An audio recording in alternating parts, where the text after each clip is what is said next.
Hey everyone, welcome back to the channel. In today's video, we got these new Auxito fog light bulbs that are actually gonna go on the Porsche Cayenne.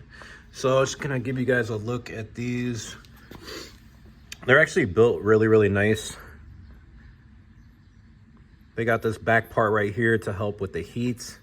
It's got a little module in here that's connected with the wire, and I'm assuming that's so you don't get any flickering issues. So, product manual, and then you got some double-sided tape in the back, so you can mount this up so it's not bouncing around everywhere. So we're gonna go ahead and get it installed. So it'll be changing out the fog lights right there. So I'm gonna get that installed and show you guys what it looks like.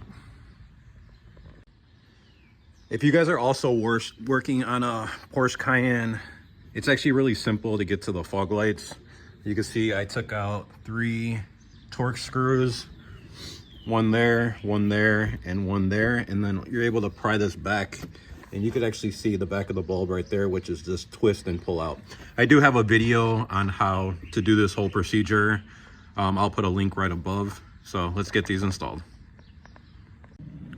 All right, so here's a little test before I actually mount them in. You can see it's actually pretty bright. It's daylight outside and it's pretty bright, so these should look great at night, but let's go ahead and get this mounted in. All right, so we got them installed, so let's go ahead and turn the lights on. Fog lights. And we'll take a look. I know it's daytime, so it's gonna be kind of hard to tell, but that's the color tone of them. The lens is pretty dirty, so hard to see, but they actually look really bright. Hard to tell on camera, but they're definitely a lot brighter than the ones that I took off. So they're definitely recommended to upgrade your lighting on your vehicle. If you guys have any questions, go ahead and comment. Don't forget to like this video, and please don't forget to subscribe.